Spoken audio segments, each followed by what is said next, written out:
One more thing I forgot. I am going to be giving a reading at the Catholic University of America, where the ALSCW conference will be held this year. I am reading along with Mary Jo Salter and Chris Childers, both good friends and previous guests, hopefully future guests as well. Where is the reading going to be? I have no fucking idea because it's not listed on the program, but Caldwell Hall? Caldwell? Is it called? I think maybe it's all in Caldwell. I think that's right. Is that like the English department? I forget. It's been a while. I did go to this school years ago, but I don't really remember anything about it. God bless the Catholic University of America. They do a lot of things really well. One of the ugliest campuses I've ever seen. Just, oof, man, it's rough. But I really do look forward to reading with Mary Jo and Chris. I don't know if any of you want to come sneak in. I'm not manning the tables. I think they theoretically you're supposed to be part of the conference if you sneak in. But you could probably sneak in. It's 8:15, Friday, October 18th in Washington, D.C. on the Catholic University of America campus, somewhere in Caldwell Hall, presumably. I will be giving a reading, and I'm going to try to do a good job. I have a few things I want to talk about today. I'm not sure precisely where to start, so I think I will start with Prufrock. So Eliot's famous poem, The Love Song of J. Alfred Prufrock, of course, begins with an epigraph in ancient Italian or in medieval Italian. Here's my bad version of it. Zio credesse che mai risposta fosse a persona che mai tornasse al mondo, questa fiamma staria senza più scosse, ma perciò che giammai di questo fondo non torno vivo alcun siodo il vero, senza tema d'infamia ti rispondo. So this is from the Divine Comedy. It's from Canto 27. And the speaker of this line, or these lines, is Guido de Montefeltro, who overlapped with Dante, I think, if I remember the notes. I was just looking at some notes on him. Yeah. So he died just 2 years before the poem is supposed to have taken place in 1300. Though, of course, it was written a little while after that. So Guido de Montefeltro was a strategist. He was a captain. He was a military thinker, and toward the end of his life, he took vows and became a Franciscan monk.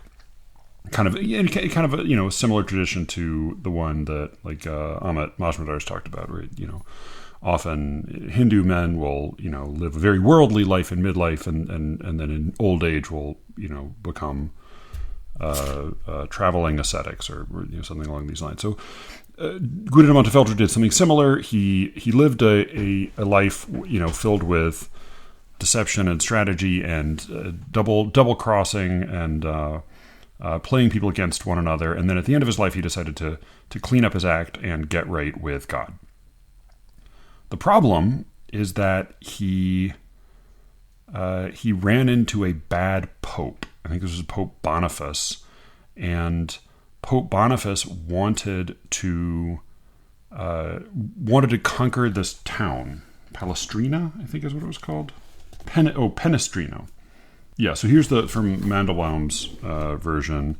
Boniface says to him, "Your heart must not mistrust. I now absolve you in advance. Teach me to batter Penestrino to the ground. You surely know that I possess the power to lock and unlock heaven, for the keys my predecessor did not prize are two." Supposedly Peter, the first pope, was had the keys to the kingdom of heaven, and maybe this is the key, one key for locking and one key for unlocking, or one key for heaven and one key for hell. I'm not sure. But he's asking, for this former devious strategist to figure out a way that he can conquer this town, which is under siege. And Guido de Montefeltro has some misgivings, but the Pope has said, I'm the Pope. A priest can pardon sins. I'm the Pope. I can pardon your sin in advance. I can pardon it even before you commit it. And so he tells Guido to give him the give him the goods. How would you conquer this town if you were back in your bad old days? And Guido's answer is pretty simple. It's lie. Say, promise peace, ask for a a parley, and then once they let you in, just betray them and burn the place to the ground. Just lie. Just swear and then lie. And they'll believe you because you're the Pope, and then you'll have what you want. It's a pretty simple answer. And then there's a moment. So in Mandelbaum's version, then Francis came as soon as I was dead. Francis being the Saint Francis of Assisi, the saint of the patron saint of his order that he's joined, the Franciscans. Then Francis came as soon as I was dead for me, but one of the black cherubim told him, don't bear him off, do not cheat me. So Francis comes to bring Guido to heaven, and a devil appears, one of the black cherubim. I kind of like the idea here, that he's a devil, but he's black. I kind of like the idea that the imagery is, it's not, Milton wrote long after the Divine Comedy, but in his rendering, the devils in hell look like angels but burned. And so I kind of like the idea that this is an angel who's just like charred all over. But at any rate, this sort of terrifying figure appears and says, no, actually he belongs to me. And then he gives this sort of horrible technical explanation for how Guido didn't miscalculated his understanding of absolution and how it can work, and how you can't will something while also repenting for it due to the law of contradiction. It's you can't be absolved for what you did, because only a repentant person can, or remorseful person can be absolved, and nobody can absolve a sin in advance. So technically you belong to me. And I kind of, it is exactly the kind of nightmarishly like handbook based thinking that I am often annoyed by in the Catholic tradition. But I love here that it's sort of attributed to the devil. He says in Mandelbaum's version, he says, perhaps you did not think that I was a logician. Which is sort of great. Like, the logicians are not only in hell, they are hell. So he gets dragged down to hell. There's something so horrifying about this moment when he's so close, and he thinks he knows how, he thinks he understands, he's followed the rules. He knows what's supposed to happen, and the Pope promised him that his sin would be absolved, and yet it's too late, and he goes all the way down to the 8th circle of hell, where he then meets Dante. But this line that Eliot is quoting, the 6 lines I cited earlier, they're translated roughly to, here, I'll just read Mandelbaum's version. If I thought my reply were meant for one, so Virgil and Dante ask him to tell their story. They see this dancing flame, which represents a tormented soul in the 8th circle, and the 8th circle is those who sowed discord through lies. Is that right? I think it's where the Malebolgia, the bad pockets are, the bad purses are. Oh yeah, so I guess fraud. Yeah, okay, so the 8th circle is all Malebolgia. Yeah, so I think it's liars, frauds, and they're all the varieties.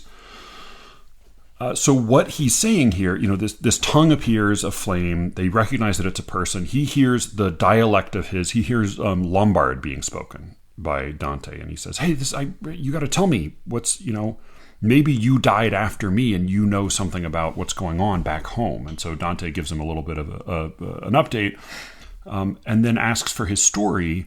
And Guido says, if I thought my reply were meant for one who ever could return into the world, this flame would stir no more. And yet, since none, if what I hear is true, ever returned alive from this abyss, then, without fear of facing infamy, I answer you. If I thought you were ever going to go back to Earth, I wouldn't say a thing. This flame would not move, because the flame moves along with the motion of, the flame is basically his tongue in hell. He's reduced to this dancing tongue, flame. If I thought you'd ever go back to Earth, I wouldn't say anything, but because I know nobody who's down here can ever return, I know I'm safe talking to you, because even though I am in hell, my reputation when I died was that of a man who had repented and become a Franciscan and died a monk in good standing. So he died a holy man, and on earth he is thought to be in heaven. And he doesn't want to spoil that, even though his reality, of course, is hell. He still doesn't want to lose his reputation, which strikes me as, it's sort of absurd, but it also seems like deeply intuitively true. Like, of course he would. Of course you would still worry about your reputation, even if you were living in horrible, endless torment. You would still want, people to think well of you, to think you had ended up right. I think we can't help that. But he gives this little disclaimer before his story saying, here's why I would never say this to you if this were for public consumption, right? This is sort of the if this were on mic, let's turn off the recording. And I'm just going to say this to you off mic. And of course, it is, there's a kind of a double irony here. One is that Dante obviously is returning to Earth and does spread this story of Guido de Montefeltro's fate. And the other irony is that Eliot uses this, he puts this before Prufrock, which is a confession by, this sort of tragicomic figure, J. Alfred Prufrock, about his difficulty in love and in life. And, I've always read it as sort of applying to Prufrock / sort of applying to Eliot as Prufrock. It's a little bit of an assertion of magic quotation marks, right? As I like to say, this poem is not to be read as a statement by the poet, but as a speech by a person. But the irony is that Eliot takes this speech, which is in Dante ironic for accomplishing the opposite of what it claims it's accomplishing, and here it has the opposite effect again. This is a speech in which a man's infamy is revealed, or a speech in which a man's sins are revealed, and thus infamy, is attached to his name. But here he puts it at the beginning of a poem in English without even attributing it. Like, he leaves it in Italian, and he doesn't even tell you where it's from. So basically, most people are going to skid right past it and not actually, basically he has made Guido's words safe again by putting them behind an ancient Italian paywall.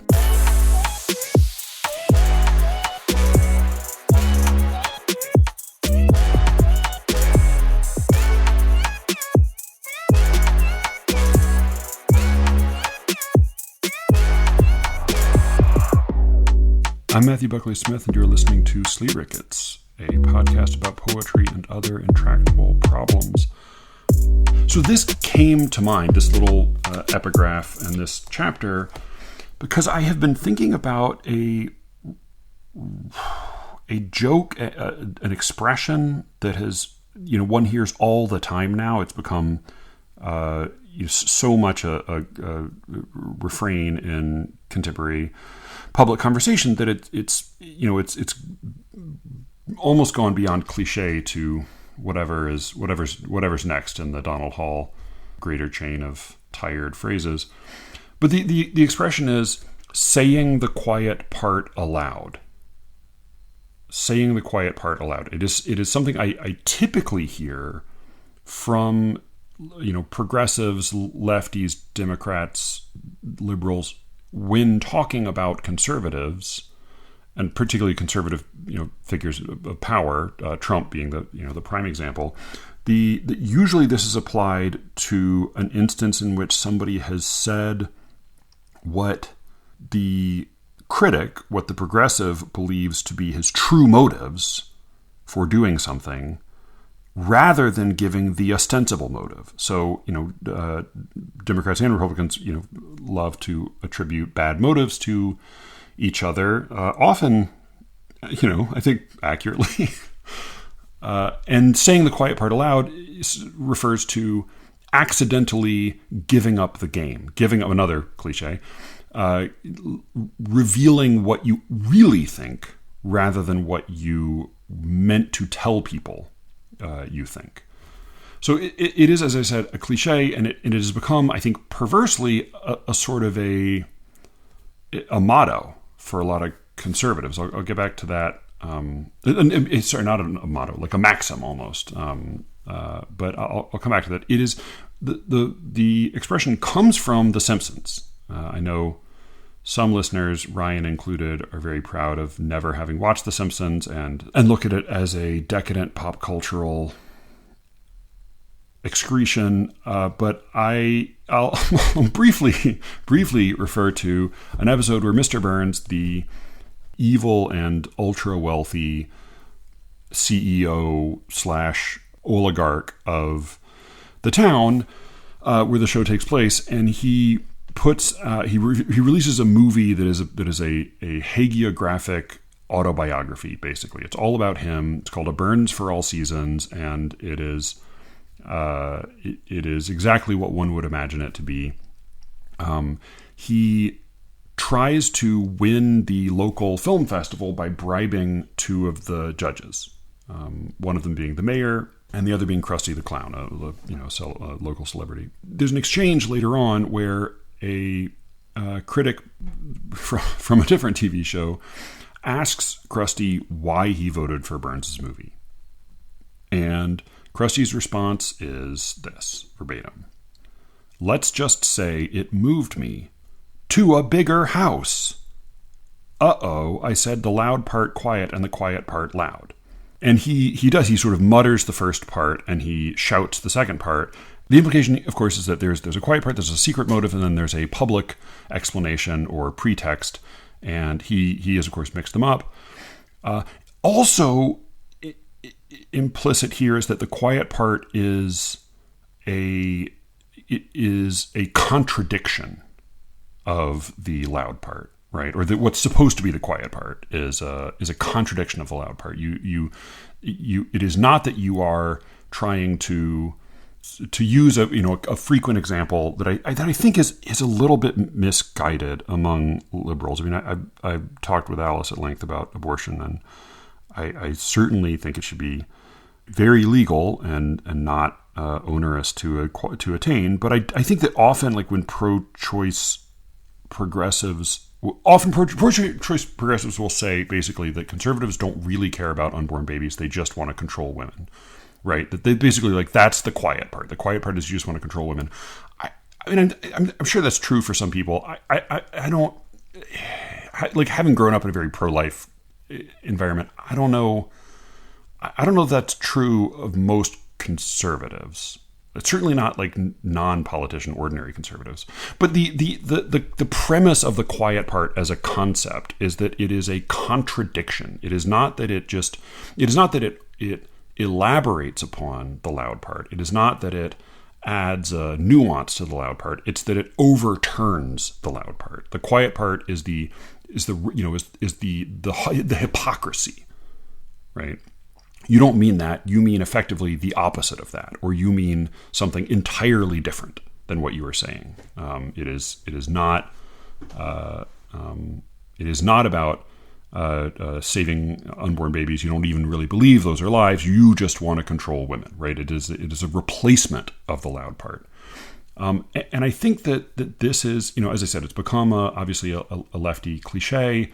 It has also become, and I've mentioned this, I can't remember if it was on the main feed of The Secret Show, but The Secret Show is on Substack. So SLEERICKETS.substack.com, go check it out. It's an extra episode a week. But it's not a Substack in the way that people tend to mean that, right? It's not a newsletter. I don't publish writing on it. It really is just a supplementary podcast to this podcast. Substack, however, is increasingly becoming a kind of a social medium. There's the notes, and I don't even understand how it all works. I'm trying as much as possible to withdraw from that part of it and not, because I don't want to be on social media again. I don't want to be tricked into it. But if the tenor of like Twitter pre Elon Musk was a certain progressive of coarseness, then there is a developing contrasting flavor to Substack today, and that is a kind of a version of saying the quiet part loud as life motto, right? Like, hey, it's time to say the quiet part loud. It's time to say what's really going on rather than what everybody says is going on. And that's a lot of what Substack is seems to be about. And it's not necessarily conservative, but it does seem very anti-woke and very anti... I get heterodox, which is one of these weird words. I get unnerved by consensus in general. I thought about this. I grew up in a very conservative Catholic milieu, but I mean, not to be fair, not all conservative, but really there was some tension, right? There was some friction because my mom's family, they were all diehard progressives. My dad's family were all diehard Republicans. And the school I went to was quite conservative. The Catholic school I went to and the church we attended, the cathedral we attended, was quite conservative. And then I went to a very, very progressive secular high school, and I got uncomfortable with the consensus in both arenas, and I reflexively like to disrupt the consensus, not by saying the secret truth, but by saying something that didn't belong. I got some interesting responses to the most recent episode, How Racist is Creative Writing. I did, it wouldn't have made a good title, but I think in some ways a more accurate title might have been, How is Creative Writing Racist? Like, there is a sort of a... I think that the creative writing may be racist, but not quite in ways that it is sometimes described as being racist. We talked, briefly in the podcast about celebratory racism.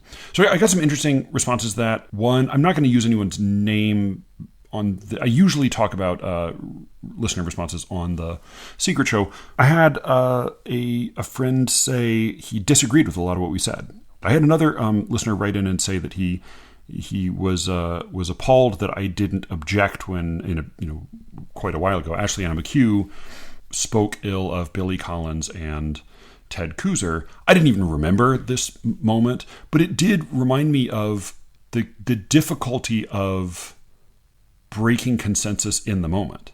And I think I do argue with guests a lot, but it is very easy to fall into non-objection.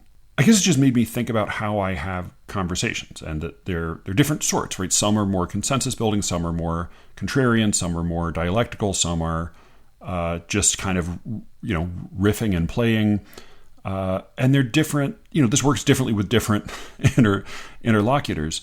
I think part of what I liked and what I wanted to do, what I liked about the most recent main feed episode, and part of the reason I was glad to be putting it out was that it is, if it leans in a direction, it leans pretty progressive. And, while I am, as I've said many times, a dumb lefty atheist, it is remarkable to me how many listeners are Catholics and are conservatives. And I welcome that. And they're, I think probably not without some reason. And I certainly say things that rub progressives the wrong way. But I like to interrupt everybody's comfort. And I want to make everybody sort of aware of not taking consensus for granted. Because that does seem to be a lot of what is happening on Substack. That we're all here to say the quiet part loud together, comfortably without objection, which just seems miserable and pointless to me. Though one of the objections I got from a friend was that in fact it is not. One does not only go to books, as I think Joanna said, to read about people who think very differently than you, but it is often very fun to read books about people who think similarly. I did have another listener write in to say that his experience with racism was, he has an Hispanic name, a Spanish name, and he says it is, where is it? If I send a perfectly well-crafted formal poem somewhere, the chances of it being picked up are normal as far as formal poems go. On the other hand, if I disguise a metrical poem as a free verse poem and I pepper it with the sort of imagery that marks it as an ethnic poem, then it gets picked up immediately. I did this experiment by design. Actually, I told myself that I should write a poem that was surreptitiously about something I cared about, but ostensibly an identitarian poem, blah, blah, blah. The poem is not terrible, but it was picked up by two different venues on the same day. On the same day it was submitted. And then he goes on to talk about some of his other poems he writes. This is a person I have already invited on the show, and I'm very, for a number of reasons, like very interesting writer. I think people had resistance to this episode in part because the way Alexis and Joanne and I spoke was so much a consensus, and a consensus with much of the consensus of, say, progressive, creative, academic thought today. I thought of it as being, in addition to just having fun with people I like talking to, I thought of it, however, as being a larger instance of a fly in the ointment of the show as a whole. Right? If you have gotten comfortable with a quiet part loud Substackathon, then this was just a friendly reminder that I like to make everybody uncomfortable. But saying the quiet part loud came up in some criticism of another recent episode. Victoria Moole, friend of the show, former guest, I hope future guest as well, wrote a blog entry on Horace and Friends about occasional poetry. It's kind of an interesting piece of scholarship, but she introduces it by complaining about SLEERICKETS.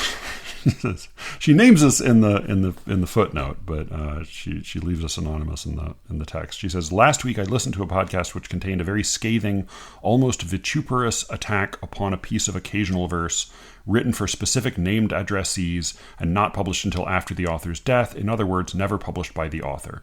I was very struck by the absolute disdain that was expressed for the competent occasional poem, since it seems to me that without occasional poems, without a culture of writing poems, sometimes off the cuff for the pleasure of their addressee or the satisfaction of the moment, without the concept of the functional poem with a place in our daily lives, we barely have a poetic culture at all. Great literature just doesn't appear without an everyday counterpart in ordinary life." Very well said. My small objections here were that I don't think it was an occasional poem. I think if there was an occasion to the poem, the occasion was the poet had a dream. I don't know. To me, that's not an occasion. That's sort of like an instance of inspiration. I think in this case, like, not remarkable inspiration, but that's the occasion of that dream is the occasion of writing the poem itself, effectively, by my reckoning. I also think it is very misleading to say that it was not published until after the author's death. In other words, never published by the author, which suggests that this was selected by others and released posthumously against the author's intentions, based on, I don't know, it is possible that that's what happened, based on Timothy Murphy's submission strategy more broadly. I think it is not at all likely that this was something he had reserved for friends and that was then excavated, by those who thought it was excellent and deserved public recognition. I think it is fair to treat this as something he sent out for publication. I also think like I have no objection to writing off the cuff poems for the pleasure of their addressee or the satisfaction of the moment. That's great. That's wonderful. Without the concept, I think functional poems, also great, also wonderful.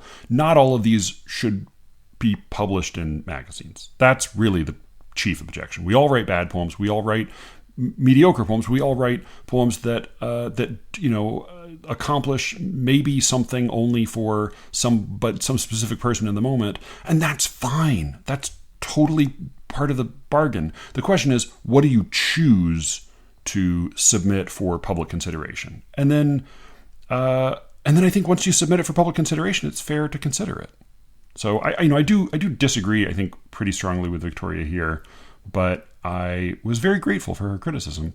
And I was reminded of that objection, that basically, like, it was because I got some other email from people who were more mad about that episode than they have been about the racism episode. And the objections often add up to something like, why would you say this in public? Why would you say things like this in public? I was reminded of this, though, when I read this essay today by Freddie DeBoer, who's a lefty blogger, and he's talking about a TikTok psychiatric mass hysteria having to do with dissociative identity disorder, which used to be called split personality disorder, and which, it is my understanding, doesn't exist in reality. And it's like the most famous case of it was explicitly exposed as a fraud. That it's not a real thing, but it is a thing people are very excited about and have made a lot of books and movies about, because it's a cool idea that people have two personalities in their own head that might not even be aware of each other. So he talks about this kind of weird hysteria where thousands of young women are saying that they have this disorder, and he says this there's a sentence that he throws in offhand. He says, "I have often discussed the tendency of those on the left-hand side of politics to express unhappiness about an observation or argument without really disputing it." And that is where I think, like, in a way, saying the quiet part loud is a great joke, but I feel like both liberals and conservatives have learned the wrong lesson from it, right? Like, liberals seem to have learned, the lesson liberals seem to have learned is you really shouldn't say that part loud. Even if the objection is not that it's untrue, but that you shouldn't say it loud. And then conservatives have taken the lesson, like, well, you should say it loud because that's the truth. And I think, like, both of these are really wrong.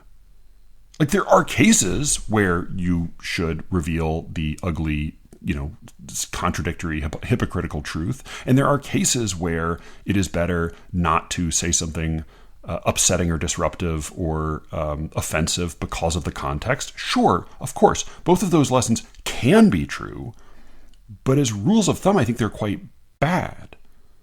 So the other example that was rolling around in my mind of something, it is not saying the quiet part loud precisely, but it is inserting a fly into the ointment of consensus.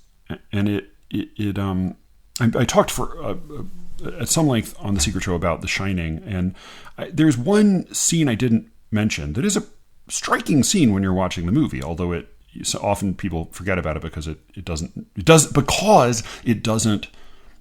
line up with most of the movie as a whole. So the psychic caretaker who connected with the little boy who's of course trapped up at the Overlook Hotel with his soon to be murderous dad and his panicky but deeply virtuous mom.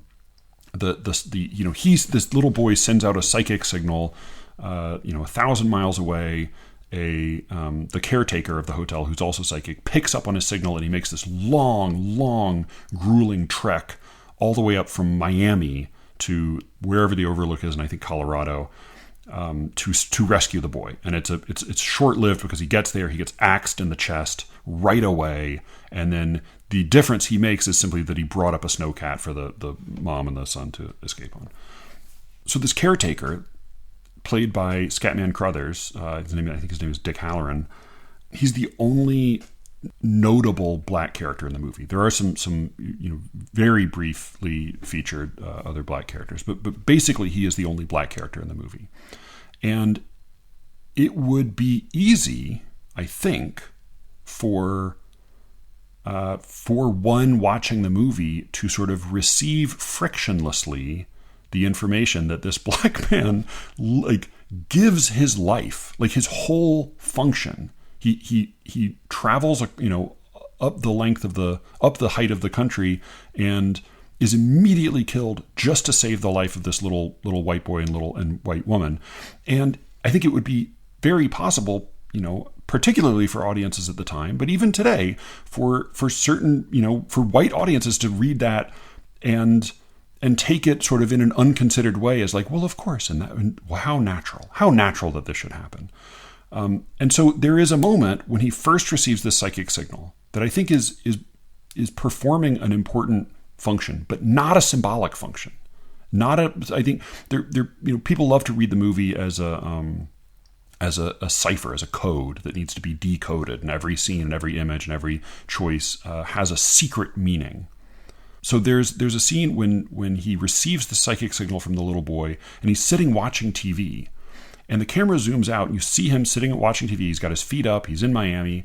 He's very comfortable. He's on vacation, effectively. He works during the rest of the year, and the winter is when he gets his time off to go be in the sun. He's sitting watching TV, and the camera zooms out, and like very prominently featured in the frame is a large painting of a nude black woman. It's either a photo or a photorealistic painting of a buxom black woman with a big afro, completely nude. And then the camera, the perspective flips. We see the other side, and in front of him is another big painting of a nude black woman. And they're on screen long enough to make an impression, and then we follow him on his journey up to the Overlook Hotel. People have argued about what this means, what these are symbols of. And I tend to think they're not necessarily symbols of anything, but what they are is an undeniable reminder that this guy has his own life. Like, these women have, his pleasure in having these women up on his wall. Like, this has nothing to do with the Overlook Hotel. It has nothing to do with the Torrance family.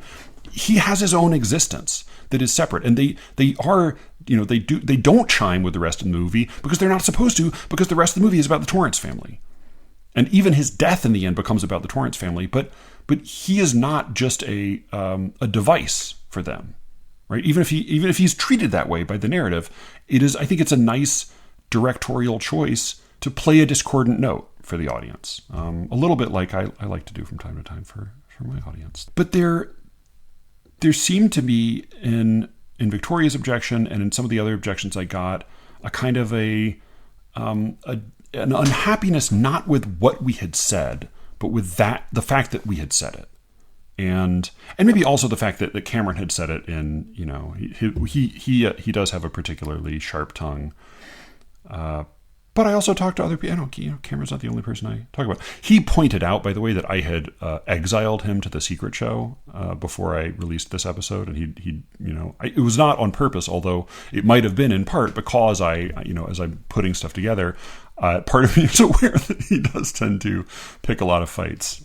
So you're not exiled, Cameron, but that might have had something to do with it, although I wasn't, though not consciously. So I do think that there is a sort of a funny tendency, mostly on the left, as DeBoer points out, to consider it bad manners to bring something up, even if it is true. And on the right, by contrast, there is an increasing insistence that one must bring up the truth, even if it is rude. And I guess I think there's truth to both of these, in fact, but neither is absolute.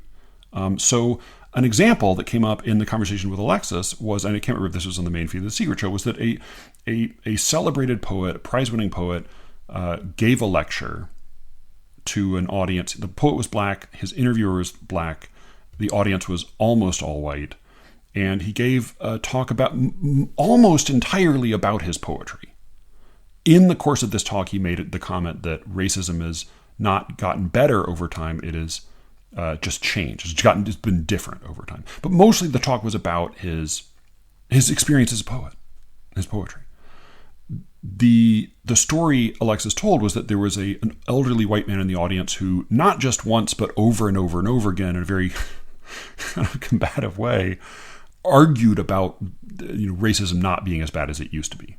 We've made a lot of progress, and this was something he insisted on over and over again. And Alexis and Joanne and I all made fun of this guy, and I think rightly so.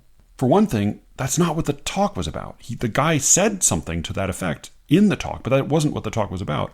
And for another, it's really inappropriate for the setting, right? I think you can look at arguments about the statistics and and I think there are probably few, if any, Black Americans who would, given the choice, opt to be born in 1930 rather than in 1980, right? I think that's sure, of course. But what we pointed out was that it seems to make a statement when one chooses to bring this up in that context, in that way, right? It seems to be, the suggestion seems to be, facts aside, I have a certain agenda. And I do think that he actually did have an agenda. This is the threat of celebratory racism. I think that there is a, in keeping with the poet who talked about, writing, ethnic flavored poems that are very easy to publish. I think that a lot of editors, a lot of patrons of the art, a lot of podcast hosts as well, like to get credit for incorporating ethnic diversity. And if the guy you've invited to come give a talk then makes an offhand comment about racism still being a big problem, then it's almost as if you're not getting credit for being a good old white guy who may have had a hand in inviting this guy to the conference, who certainly has come and attended the lecture. You haven't gotten credit, and therefore it's important to argue this point. All right, I'm doing this Alice style, recording a whole monologue one night and then coming back the next night and recording some commentary to be spliced into it willy-nilly, only this time without the charming interstitial music. So something I did not quite get my arms around, I think, in last night's monologue was the different way that the quiet part can function in different contexts and different social settings. So I think it can, as in the Krusty the Clown example, as in plenty of lefty commentary on righty policies. It can reveal hypocrisy. I think what it tends to do on the left, or what it tends to do when, as Freddie de Boer points out, lefties dislike it or kind of become sensitive to the threat of saying the quiet part loud, right? Like, there's a celebration of revealing hypocrisy on the right, but then there is a sensitivity to saying certain things aloud in other contexts. So, I think it's remarkable how, in the last 4 years, it has become a cliche among leftists to make fun of people for citing FBI statistics, crime statistics, or for citing medical research, or for citing studies of children's clinics. Again, I have no real interest in weighing in on any of the relevant policy questions, but it is sort of noteworthy that the guy who shouts facts has become a figure of fun, and to some extent with good reason. There are, as we discussed in the episode with Alexis, there are ways to shout facts that are true and yet that are completely unproductive and not helpful and even confrontational, hostile in the moment. I learned, it's taken me a long time to learn this growing up, in my, I have made an ass of myself many times throughout my life by assuming that simply stating a fact would resolve the problem. Many arguments with former girlfriends. Clearly this is not actually the thing to do to communicate, to solve a problem, to make any headway in building a community. So, as with the old guy at the poetry conference, simply standing up and declaring that racism is a lot better than it used to be probably isn't going to help anybody and is going to set a lot of people's teeth on edge. That said, I think that there's a strange sensitivity, and I think this is what Freddie de Boer is pointing out, that has developed among people on the left and good liberals broadly speaking about acknowledging facts ever. When a celebrated black poet is giving a speech and happens to make an offhand comment about the way racism has changed, that's not the time to stand up and say, aha, that's not the time to do that. But I think there are times to do that. And, a question I would have if I were who knows? But if I were a black poet today, say, in the current publishing landscape, and it is also it is very easy to say, from starting now, or starting 10 years ago, 20 years ago, and from and starting the clock at we're submitting a manuscript to a poetry prize. Like, if that's how you measure it, then, like, yes, a black poet has a much better chance of getting chosen for a prize today than a white poet does. Certainly a white man. I mean, National Book Awards long list was announced recently. 30% of the population is white men, 0 white men on the long list. Also, no Asians, or there were 2 Arab poets, but no Asians. Arabia is not in Asia; it's Middle East, Middle East, not the East, the Middle East. But like, it is true that if you start the clock then it is easier to get a book published. It's easier to get appointed to a university position. It's easier to do a number of things if you're a black poet. Now, what that doesn't account for is all of the other parts of your life that may have preceded that moment. And yet, I think it is all right to acknowledge the reality of the publishing landscape in plain terms, just not in a shitty way and not at shitty times. What I was going to say is that I think if I were a non-white poet publishing today, if I had, I have won a handful of little prizes, I have published in a handful of sort of notable places. I've not had a dazzling publishing career by any means, but I could imagine having exactly the same publishing career and not being white and wondering how my white peers might secretly talk about me when I wasn't around, when there were only white people around. It is, I think it's like fair. It's a fair thing to wonder. It's a fair thing to ask. And like, I'll tell you, I mean, I don't know. I'm not all white people. I'm not like all white guy poets, but yeah, like, I think there is a slightly different way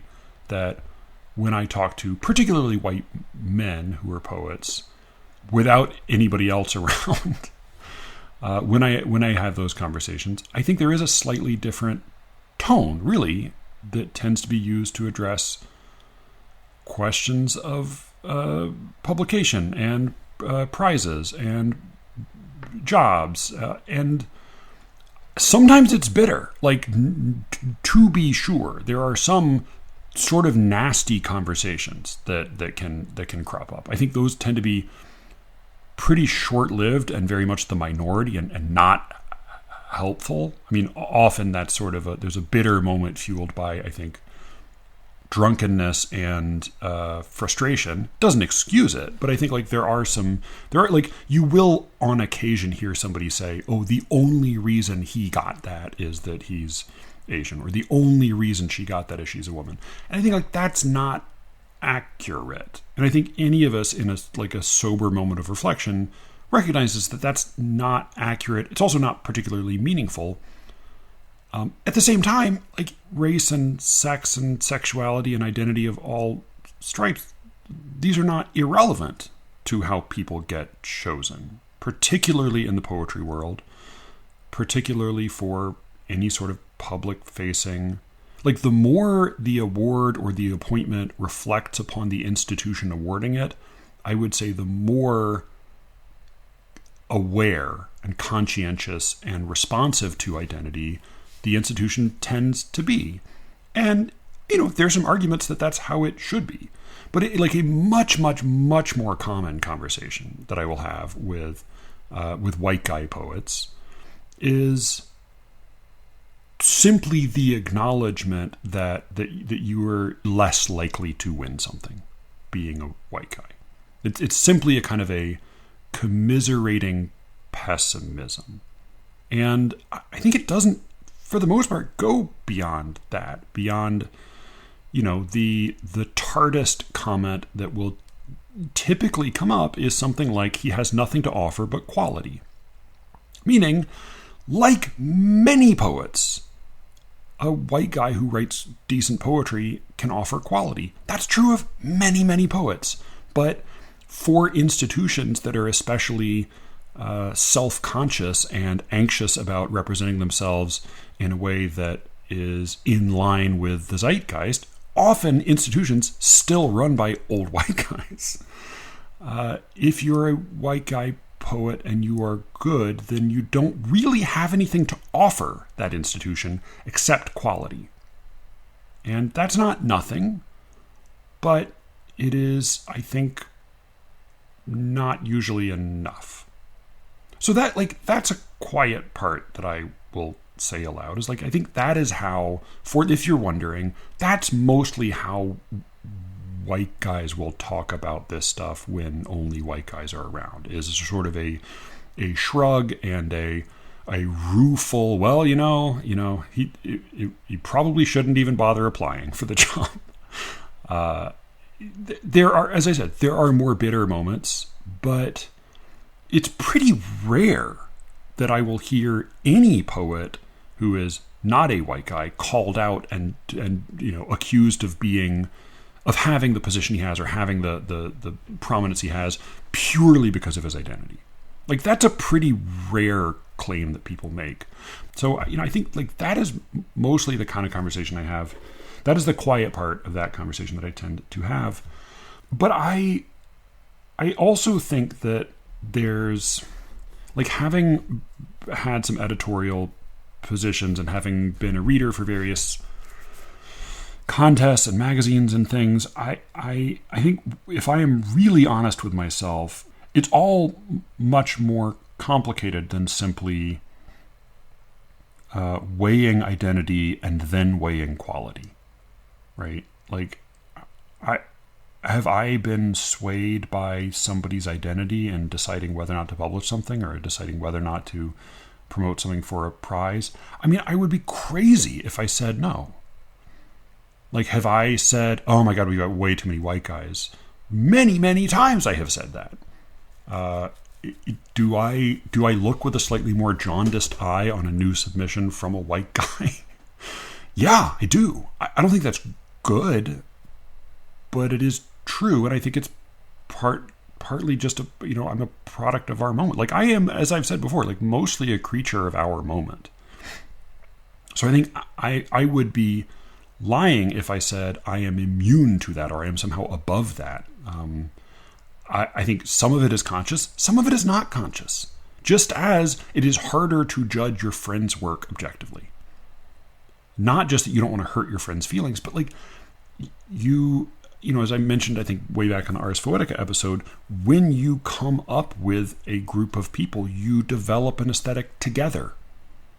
And so you really do believe that their work is sort of in the right ballpark. It does feel that way. You're not just blowing smoke. And the more you want somebody to be successful, for whatever reason, for demographic reasons, for personal reasons, for reasons of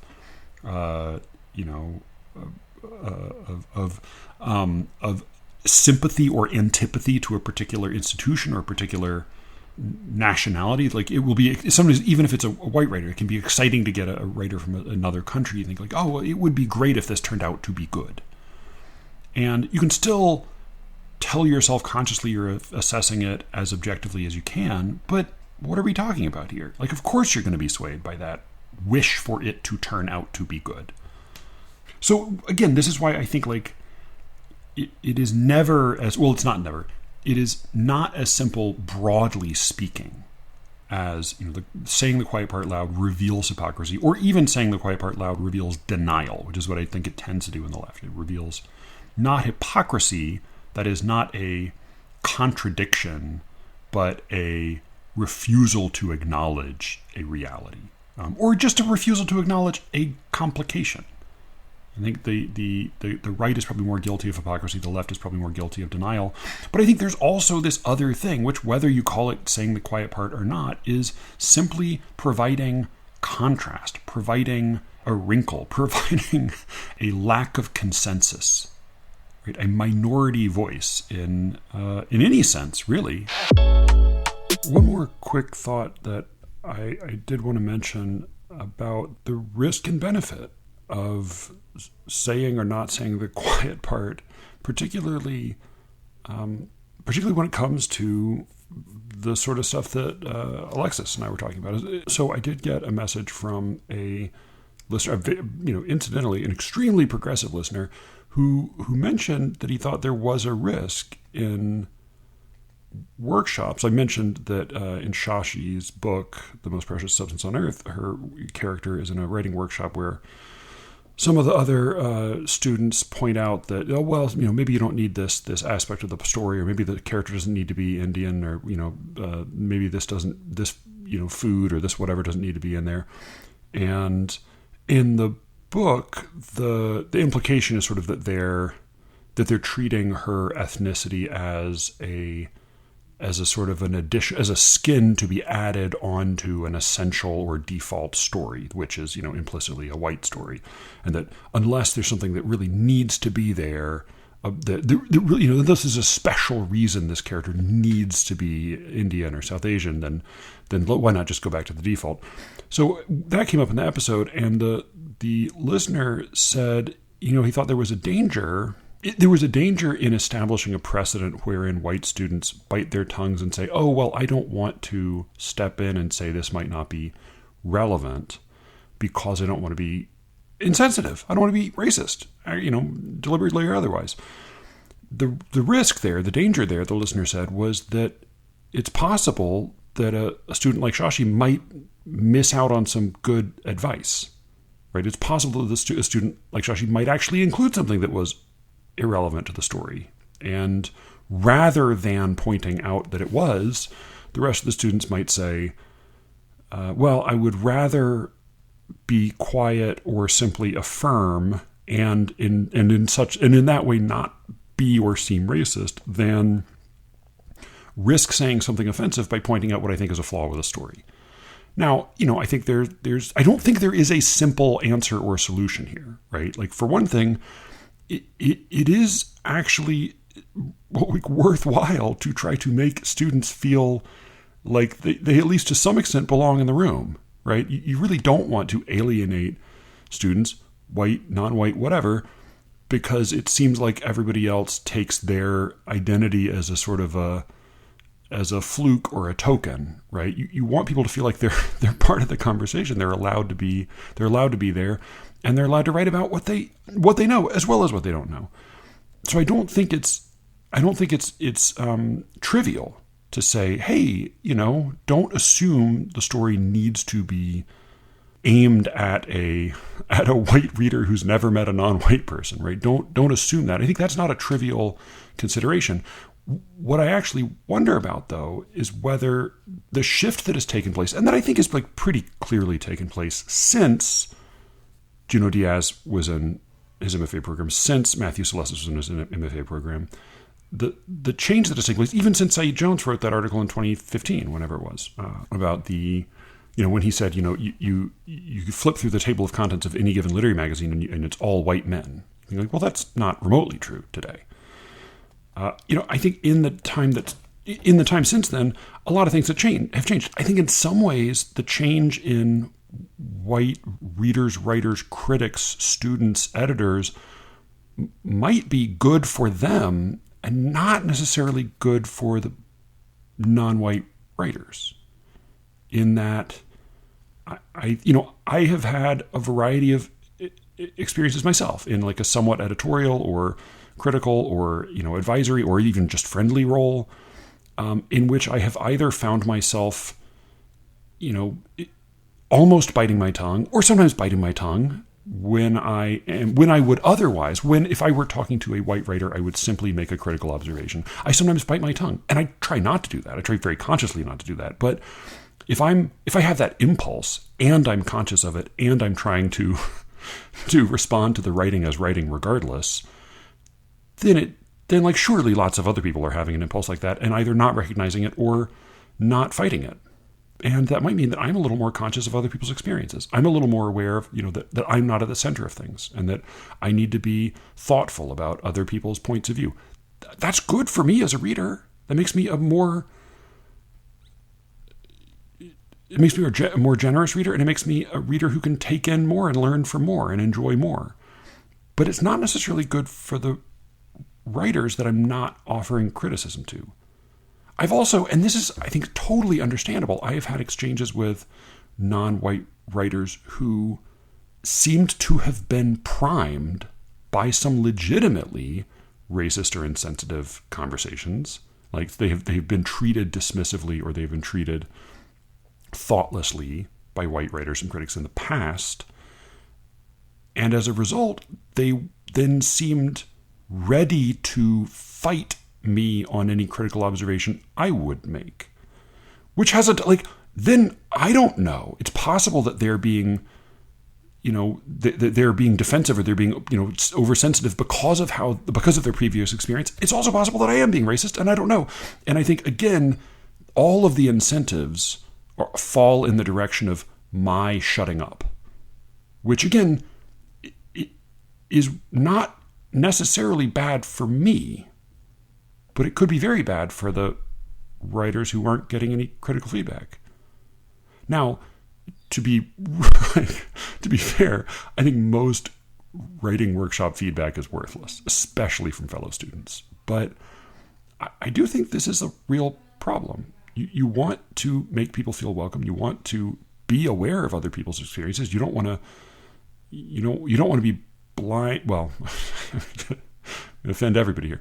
You don't want to disregard other people's perspectives or treat them as a decoration, but you also don't want to treat them with kid gloves. Not if you want to help them get better. Yeah, I mean, maybe part of what I'm getting at is just that the context really, really matters. And I do think there's another layer of irony in Dante's telling the story of Guido de Montefeltro, which is, so initially the public at large believed Guido de Montefeltro lived a life of mixed virtue, but ended on the good side. Ended up on the good side, died as a Franciscan monk, and went presumably to heaven. In reality, he's down in hell, and he doesn't want to upset that consensus. He doesn't want to upset that belief. He doesn't want people to know the reality behind this pleasant and mistaken belief. And then, of course, in saying that he is effectively telling this in a way that does not reveal the secret, he is revealing the secret because of course, his audience is Dante, who is still alive and who will go back to Earth and spread the word. But I think the additional irony that is not usually noted is that in telling Guido de Montefeltro's story, at least for me reading it, Dante makes him sympathetic again. That he's a character. He's somebody, even if he ends up in hell, my heart goes out to him. It's a terrifying moment when he gets sucked down to hell after coming, within inches of being, brought to heaven by St. Francis. It's terrifying. And the conclusion is not, what a bad man, right? The conclusion is he had poor judgment. The rules of the church are confusing. The devil is a logician.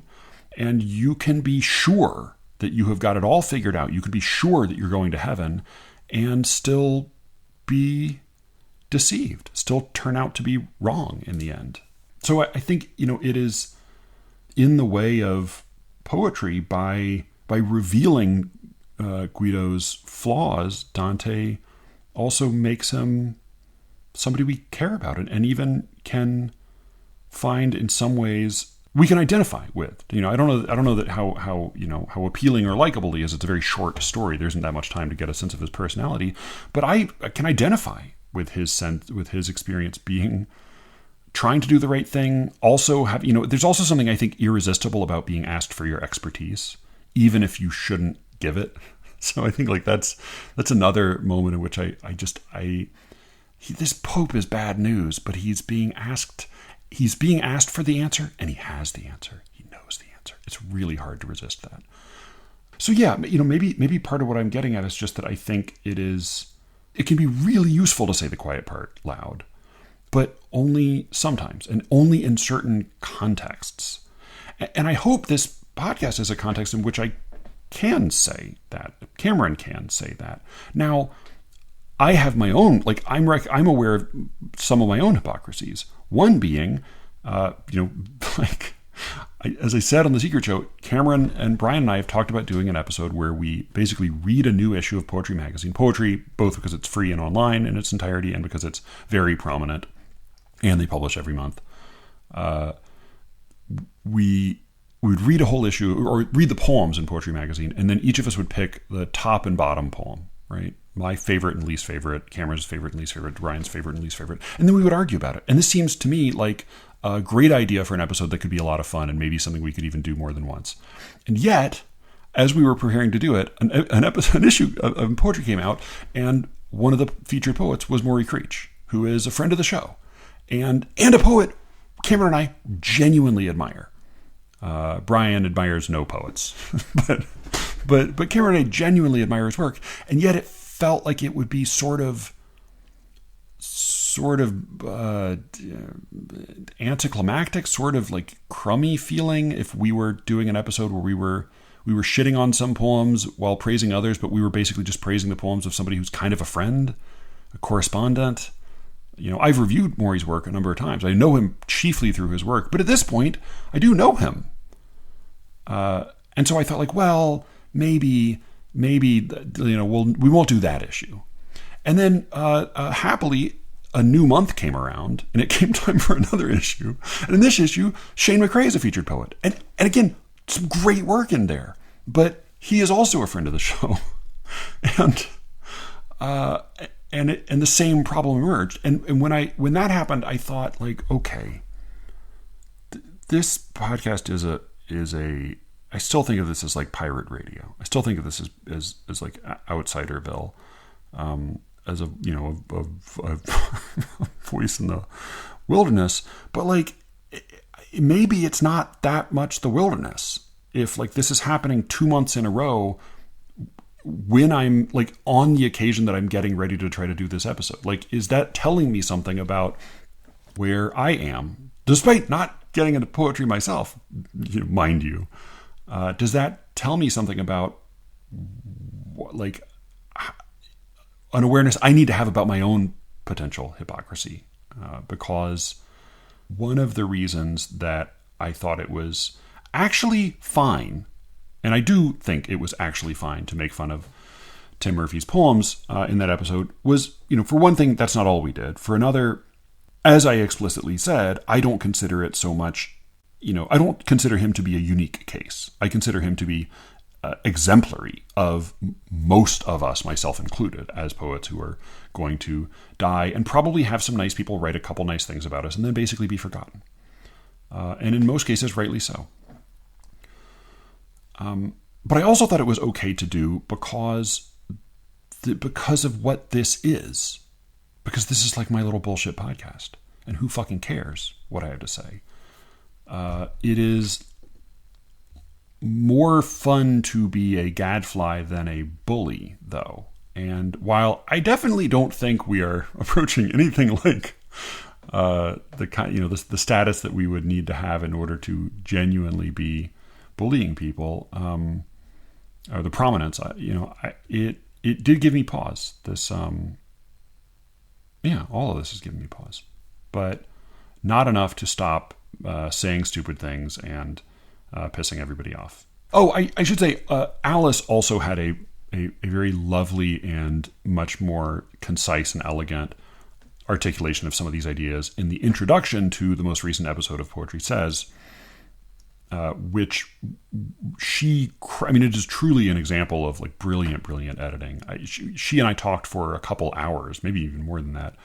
And she sliced together a very winding conversation and intercut it with her own monologue and with music really, really beautifully to put together something that actually feels like a unified whole. So do go listen to that. It's called Tool Time.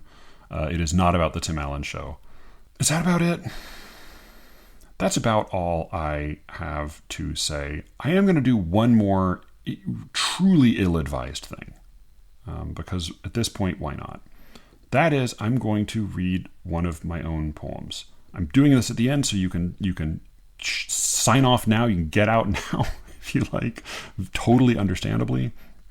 But this is so pertinent to today's subject that I thought I ought to read it.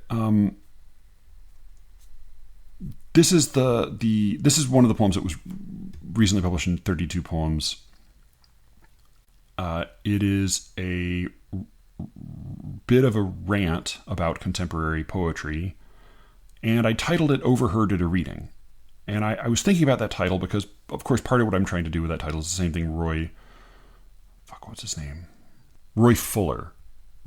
Yeah, he has that poem translation. I've talked about it before. I'll find a link to it again if I can.